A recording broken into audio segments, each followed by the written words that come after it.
சுய உதவி குழுக்களை சேர்ந்த சகோதரிகள் வந்திருக்கிறீங்க.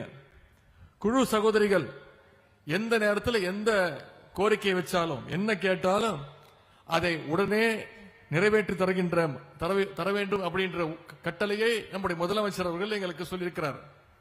சென்ற வருடம் திருவாரூர் போனப்போ அங்க இருக்கக்கூடிய குழுக்களை சேர்ந்த சகோதரிகள் அவங்களுக்கு அடையாள அட்டை ஐடி கார்டு வேணும், அவங்களுடைய பெயர் பொறிக்கப்பட்ட ஒரு அடையாள அட்டை புகைப்படத்தோடு அடையாள அட்டை வேண்டும்னு ஒரு கோரிக்கை வச்சாங்க.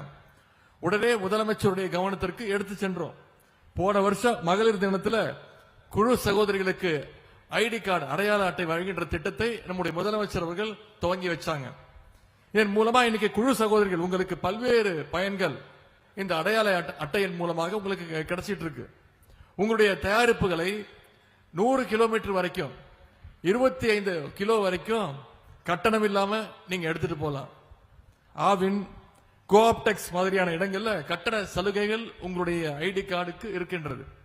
இந்த 5 வருஷத்துல சுய உதவி குழுக்களுக்கு மட்டும் சுமார் 1,20,000 கோடி ரூபாய் அளவுக்கு வங்கி கடன் இணைப்புகளை நம்முடைய அரசு வழங்கியிருக்கின்றது. இதையெல்லாம் நம்முடைய முதலமைச்சர் அவர்கள் உங்களுடைய வழங்கக்கூடிய கடன் தொகையாக நம்முடைய அரசும் நம்முடைய முதல்வரும் பார்க்கவில்லை. குழு சகோதரிகள் உங்களுடைய உழைப்பின் மீது வைத்திருக்கக்கூடிய நம்பிக்கை தொகையாக நம்முடைய அரசும் நம்முடைய முதலமைச்சர் அவர்களும் இதை பார்க்கின்றார்கள். ஆகவே உங்களுடைய வளர்ச்சிக்கு நம்முடைய முதலமைச்சர் அவர்களும் நானும் நம்முடைய துறையும் அரசும் என்றைக்கும் உங்களுக்கு துணை நிற்போம்.